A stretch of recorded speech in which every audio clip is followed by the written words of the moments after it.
Welcome to another edition of I Cook, You Measure. I'm your host, Jen Mueller, alongside the original Sounders OG, Steve Zakuani. Welcome to the kitchen. Thank you. I'm very, very excited to be here. This is going to be great. Are you excited or nervous? Because you told me nervous when you walked in the door. You've made me feel a bit better. Oh, good. But I am a little bit nervous because cooking's not really my thing, but I'm going to try. Well, this is the new screening question for everybody that comes in, because I've been surprised one too many times on this one. Have you ever been on a cooking show before? I have never. My first time. Oh, never. Yeah. Never. This is great. Yeah, then never. The bar is set about here. You know, your former teammate Brad Evans came in and surprised me with the fact that he'd actually been on a cooking show before. Okay. Right. Now, see, I'm glad you didn't know that either, because I was very caught off guard. Okay, it's my first time, my first one. I think this is going to go perfect. We'll see. You know what? Things are going to go better with wine, but how about if we kind of set the stage for what it is that we are going to do? It is going to be a fish Florentine today. We are going to use some halibut fillets. This dish comes together really, really fast. So once we get going, it's not going to take a whole lot of time in the pan. So I've set that stage. Awesome. But what we need some wine. Is a little bit of wine. Okay. So if you would do the honors. Yep. So this is a wine from J. Bookwalter. Okay. Their tasting room is in Woodinville, and I know that bottle is a little bit deceiving because of how dark it is and the shape. Yeah. You can't tell that it is a white wine. This is a white wine. And it is a white wine for red wine drinkers, which means it is going to be a little bit more full-bodied in its flavor. I'm excited. I'm not too much of a white wine drinker, but a good white, I'll never say no to, ever.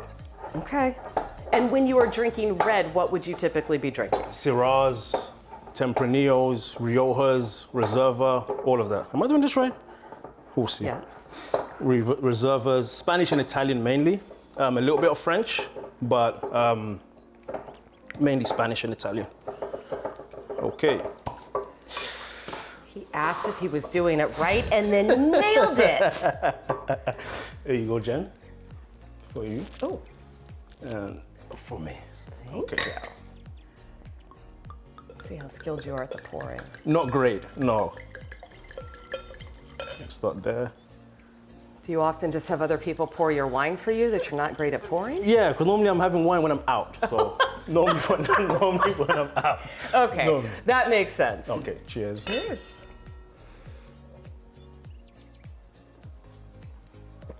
Oh, that's really good. Oh, really good. Yeah, wow. Yeah, okay, so we've got the stamp of approval on that one. Yeah. I'm gonna move that off to the side. Yep. Move that off to the side. And now let's start cooking. I promise folks that it's gonna be easy. Here's a look at the recipe. You can tell by the recipe ingredients list that this really does come together pretty quickly. We've got them all on the table. Here's what we're gonna do first. I'm gonna get some butter and oil together in the pan. If you would take a couple of those garlic cloves and just give them kind of a mince, a mince of dice, as small as you feel comfortable getting them. Okay. I'm gonna reach across. I'm gonna do this. I'm supposed to do this like this, right? Yeah, you can do it like that. Okay. Perfect. And then just like mince or dice? Anything that you feel comfortable with. Okay. I'm more concerned about your fingers. And also, would you like... Me too. Laughing with a knife in your hand. Okay, so you know what? You know how perfect that is? Watch this. Yeah. You don't actually even have to get your fingers in the way. And then you can kind of switch it around. How's that? See, that's a professional. See, I'm nowhere near that. Wow. I don't know that that's a professional. I think that that's called self-preservation. I think is really what that is. Okay, so we got these. Uh-huh. Okay, good? Perfect. I'm gonna actually just put this in here, and I'm gonna have you go with a red pepper. Okay. How do you feel? Good. On a red pepper. Do you know how to do these? I do not. I have no idea. No idea. Would you like to give it a try, or You can guide me. You can talk me through it. So there's a lot of different ways to cut this. I will just tell you the one that I do it. I cut it straight across here, and then we're gonna take the seeds out once we cut it in half. Okay. That's how I do it. Other people do it different ways. I am not a chef. Okay, cut in half. So, yep, and actually, yep, I would hold, yep, there you go. Okay. So let me help you remove these. If knives Yep. are not something that you use often, No. What do you normally eat at home? What do you do when you're at home? So I'm lots of rice and like a simple, like a salmon or something like that.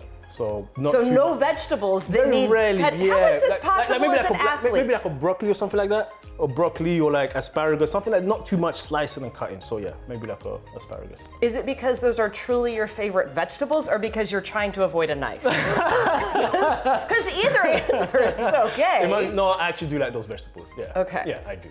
Yeah. Well, because when I played, I ate so simple. It was like one veggie, a protein, and like a starch. Yeah. Which makes it so much easier to meal plan and to know what you're going to eat, right? Yeah. Okay, so here's what I'm going to do. I'm going to give you. So I would hold it here. What you don't want is a rocking surface, right? So if you start with the tip of the knife and drag it through, it does the work for you. Okay. So if you would keep doing it on that side, meanwhile, we're just gonna let this saute down a little bit. Perfect. Now, if you would take that same thing as what we did with the garlic, and we're gonna give it just like a little, because we want it to be small in the middle of this. Yeah. So you're gonna hold this side, same thing, just rock that blade back. It should be pretty sharp. And we want pieces that look like that. Excellent. So I would take a couple of those. Perfect. And you might wanna hold. There you go. You are a lefty with a knife. I'm a lefty with a knife. This is a dangerous combination. Yeah. Are you left-handed in real life? Yes. Everything on my left, writing with my left, picking up with my left. Are you left-footed? No, right-footed. How did that happen? I don't know. It was the weirdest thing, but in my family, there's 7 of us, and 3 of us are left-handed, I think. So yeah. That is really unusual. Yeah, very unusual. So 3 left-handed. I am left-handed, but everybody else in my family growing up was right-handed. So they taught me how to do things right-handed. Okay. But I eat left-handed. Like, left hand is my dominant, but You right, left-handed, all of that? Yes, except that I use a knife with my right hand. You do? Yeah, yes. I can't. Well, my mom is right-handed, so you follow along. I can't do nothing right-handed, like nothing. Okay. Hope I did a decent enough job. I think that looks Decent-ish, great. Here, I'll finish this one off for you. And what we need here is a cup. Okay. I'm gonna give it a slightly smaller chop. And we'll go through with that. We're gonna let this sit and cook for about 4 minutes. Okay. Then we are gonna add some cream cheese, a little cheese, and the spinach, and that's gonna cook down. And that essentially is the dish. Really simple. You weren't lying. It's really simple. Yeah. And we chose halibut because you are a pescatarian. Yes, I am. Yes. Has it always been that way? No, or did you since I retired. When I stopped playing. Yeah, when I stopped playing, I just I went vegan first of all, but the cheese and eggs got me. I couldn't give it up, so I came back and pescatarian. So yeah. How long did you make it vegan? Probably like a year or so. Yeah, I was really strict when I first retired. Yeah, I came pescatarian. I've had meat once or twice since then, like beef and chicken, but mostly pescatarian fish. Yeah. Was it because somebody told you that was a good idea? Was it the way your body was reacting? My body. Okay. Yeah. When I stopped training every day and running 9 miles a day at practice, fish just felt better with my body. Yeah. Okay, so how about if we do this? We're gonna add about 2 ounces. Okay. Have you ever seen a brick of of cream cheese? I have, yeah. Oh, perfect. So you know what that is? Yes, I do. So, kids, if you're watching at home, look, the measurements, they are right on the side of the packet. So if you would just cut to 2 ounces, we're gonna put that in there. Okay. Cut right through this? Yeah. 2 ounces. I mean, let's just make it easy, right? Yep. I was gonna say that knife actually is sharp. It should be doing the work for you. Yeah, very sharp. And then if you would take the half and half. Yep. And let's do a 1/4 cup of the half and half. You can measure it in the measuring cup. Okay. Oh, you said a 1/4, right? Yes. Okay.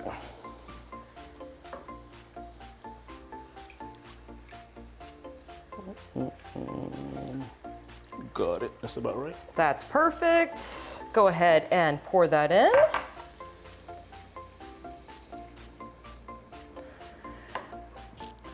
Awesome. Let's open up the cheese and do about 3 tablespoons of cheese. Now, I did pull out the 1.5 tablespoon measuring spoon. So you can measure it or you can eyeball it. It depends on You said 3 tablespoons. 3 tablespoons. Okay. I mean, we could add more. We're trying to keep this somewhat, Yep. on the healthier side of things. Yeah. Although we're drinking wine, so, sometimes True. it's a trade-off, Yeah. right? Okay, and this spoon is how much? That is a tablespoon and a half. Tablespoon and a half, okay. And I would actually, let's do that, and then let's do another one, and even a little bit more, because More those than that, shreds yeah. are a little bit bigger too. Okay. Yeah. So we'll go with that. Awesome. Want me for some more? Yeah, let's do just a little bit more. Okay. How's that? More? Perfect. That's great. I'm gonna put some salt and pepper on top of this. You're gonna open the spinach right there. Okay. And we are gonna put most of that spinach into this pan. Okay. And we are just gonna let that heat up to about medium temperature on the stove. And that spinach is gonna wilt down. Ready? Go ahead, yep. Okay. This is gonna look like a ridiculous amount of spinach, It is a lot, yeah. but it's gonna cook down to be Like nothing. like nothing. Yeah. Okay, You we make close? a mess. More. I think you're probably good. Okay. We're gonna let that sit. We're gonna let it cook down. That should only take, gosh, I don't know, 5 or 6 minutes? Okay. So I tell you what, let's take a commercial break. We'll be right back. Dining in? I'm hand cut for the occasion. Almost ready. These moments are rare, so enjoy them. When you can. Sincerely, hand cut steak. Sincerely, Safeway. When I welcomed Steve Zakuani to the program at the beginning, I called him the original OG, which actually is what OG stands for. Yeah. But it makes sense because we are, in fact, the first overall pick of the Seattle Sounders in the expansion draft in 2009. I was, yeah. It seems so long ago now, but yeah, it seems like yesterday in some ways, and some days just like, wow, 15 years, yeah. At the time, did you realize how cool that was? Or are you too busy just like being in the moment and trying to make a career? In the moment, and plus I'm from London, we don't have the draft. So I didn't know quite what a draft was, all of that. So I didn't grasp it at the time a lot. When I came here and the years have gone by, I've realized how big of a deal it was, yeah. So when you think back to your career, and there's so many highlights from those teams, what's the story that you tell most often about your career with the Sounders? I think the first game, our inaugural game against the New York Red Bulls, we won 3-0. I don't think anyone in Major League Soccer had seen the stadium like that. It was rocking, 30,000 fans, so loud. ESPN was in town. For me, it was like, that's like your dream coming true in front of you. And then we won as well, and then just the way the city embraced us. And that first year, I think, was the most special year. Did you have any other choice to become a soccer player based on where you grew up and the sport that was popular? No. I grew up in England. Soccer's a religion. I played since I was 5 years old, and I had a dad who really pushed me to it. So myself and my older brother both played professionally. He played in England, I played here. So I did other sports, like I'm really good at badminton, which people don't know. I'm really good at badminton, but soccer was my sport. I am not as familiar with badminton. Yeah. I get the general idea. Yeah. You got a racket and a shuttlecock. The shuttlecock, yeah, you got hit. Yeah. Right? Yeah. Just fun to say. Yeah.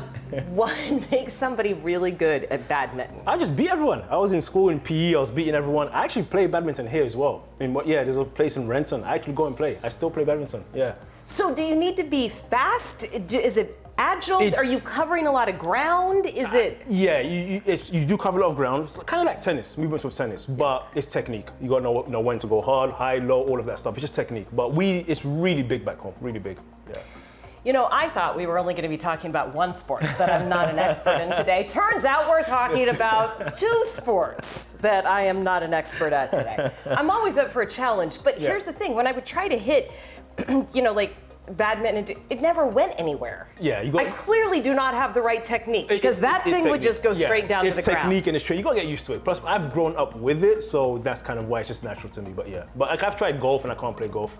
I've tried tennis. Yeah, so there's sports I cannot play. Yeah. Wait, you can't play tennis, but you can play badminton? Yeah, it's hard. Tennis is hard for me. Really hard. Yeah, badminton's just way easier. Way easier. Yeah. Yeah. Oh, maybe I will find a new sport for me. While we are talking, the spinach is cooking down. I have now heated up a tablespoon of butter and a tablespoon of oil in our pan. We are gonna cook some halibut. It should be about 6 minutes on either side. I'm gonna salt and pepper the other side here really quick. Do you cook fish at home normally? Salmon. So you do actually do the cooking? I do sometimes, yeah, not often though, not often. Normally it's other people cook or I go out. Yeah, I'm not the best cook in the kitchen. I've tried a few times and I'll cook for myself, let me say it that way. I would be nervous for something. This is going to be the next screening question that gets added to the guest list of, do people eat what you cook in the kitchen? I think that should be the next screening question. That's a great question. For me, the answer is no. What do you mean no? I feel like these secrets should have come out before now. I do feel like I've been duped at this point in time. I lied on my resume, so I should have told you.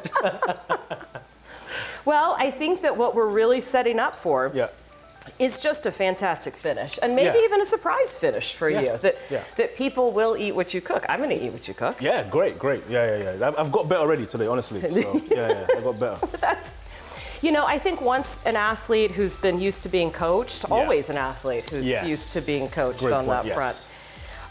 Look at our spinach is cooked down. I'm just going to cut the heat to this and turn it to low. Okay.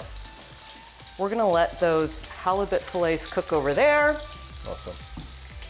I think we're actually going to take another short break because you don't need to see this cooking. What you want to hear is some great conversation and what Steve is doing since he retired from the game, as well as some of the other great stories from his career. We'll be back with that. Welcome back to I Cook, You Measure. Our food is cooking. We are continuing the conversation. I know that you grew up in London playing soccer there compared to soccer here, or watch the game, the fans, the experience. What are the biggest differences? There it's just that the whole country embraces it. Like, you know, when it's a really big game, the whole country shuts down. Like every single person, young, old, is watching that game. Whereas in America, you have so many other sports that are bigger than soccer, and it's taken us a while to close that gap. It's getting there now. I think soccer now is one of the most popular youth sports. You see everyone playing it. It's grown a lot, but in England, it's the only sport really. You have others, but it's really soccer. So what has Seattle done to help further the game of soccer? Because here in the Pacific Northwest, I mean, it is big. It's crazy. I think one is just the fans, the way they embrace the Sounders in that expansion year, but also the team won. We won a lot of games. We actually came out with quite good. That helped. And then all the youth that watched us, they're starting to play now. And I think as well, it's made other markets have to step up as well. So you have like LA, Atlanta, really good expansion teams there as well. So I think we helped set the blueprint for what a good club can look like with the fans and community, and other places took it as well. What is the responsibility that you still feel towards the game? Because this is the 50th anniversary of the Sounders. And it was prior to them coming into the MLS, obviously. But what's the responsibility you still have? That's a great question. I think it's to pass it on to the next generation. There are people that opened doors for me, paved the way for me. The Sound has been there for 50 years, as you said. And I came in for a small piece of that and was able to benefit on the backs of what others did.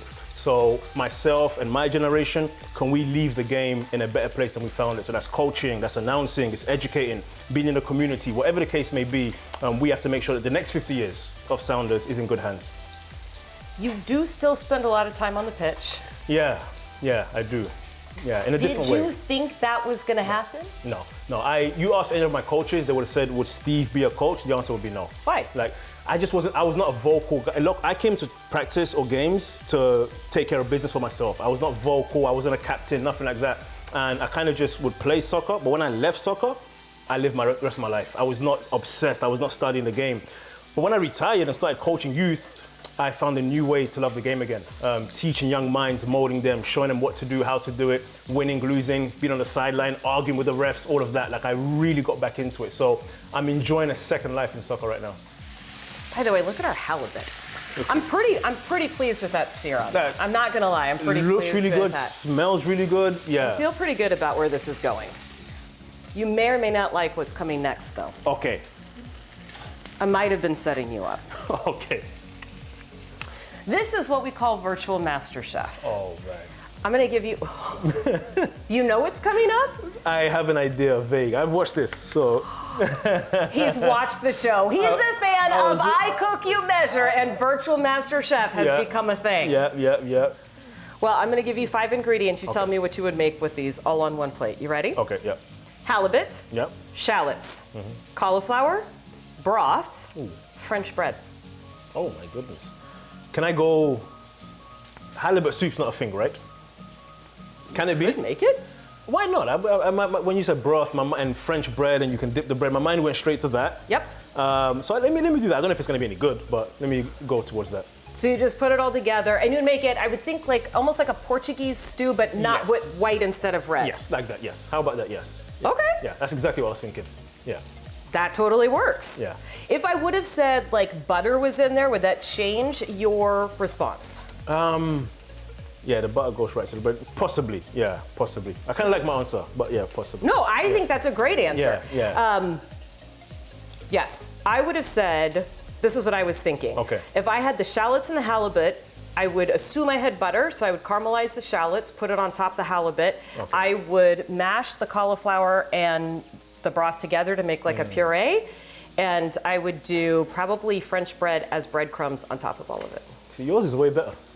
I don't think it's way better, I just think it's very different.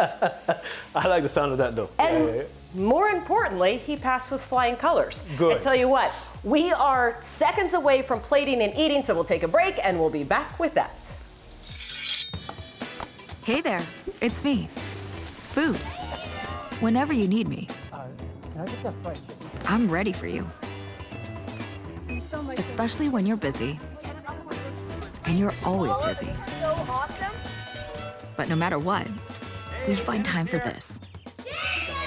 So go ahead and enjoy the moment. Because there's plenty to go around. Keep it easy, my friends. Sincerely, food. Sincerely, Safeway. I'm not gonna lie, that might be the prettiest plate I It looks have really- had yeah, yet it on looks- I Cook, You Measure. Yeah, it looks unbelievable and smells unbelievable. Yeah. Should we try it and just see Yeah. if it is as unbelievable as we think? Yeah. And even if it isn't, could we just tell the audience that it is? We will. I know I'm gonna like it. So. Oh my god. Oh wow. Yeah.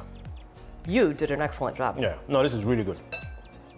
Oh wow. This is awesome. Yeah. But I really- think, Oh my goodness, with the yeah, I think we might have done this well. This is really, really good. It's like you surprised yourself. Oh, this is fantastic. Yeah. I think what we really should do is just have another couple bites of food. Yeah, and this is fantastic. I think that's where we end it. We nailed it. We nailed it. Steve nailed it. He didn't even know that he could cook like that or use a knife. We learned so Yes, sir. many things today. I came in, I couldn't even hold a knife, and I'm having. He was shaking a little bit, which did concern me at the beginning. But like a true athlete, we overcame. We overcame the challenges, and look at the meal that we have in front of us. And look at how much fun and how much joy that we had in getting to connect. And that's really what food should be able to do. But for so many people, food is a stressor because there just isn't that much of it. That's why for every episode of I Cook, You Measure, a donation is being made to a nonprofit working to end food insecurity in our community so there can be more joy in connecting over food. Thank you one more time to the OG, Steve Zakuani. Thank you. Had a blast. Thank you. This was so much fun. Thank you. Thank you for watching. We'll see you next time.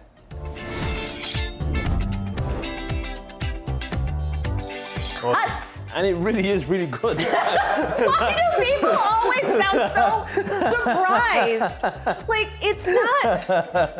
Honestly, Why do people always sound surprised? Jerry, every single time. They're like, wow, this is really good. I Cook, You Measure is presented by Safeway, who encourages you to step up for our high school student athletes through the Nourishing Champions program. The collaboration with Champions of Change provides funding for nutritious snacks and meals for all high school sports teams in need. Use the QR code to donate to Nourishing Champions and fuel success on and off the field.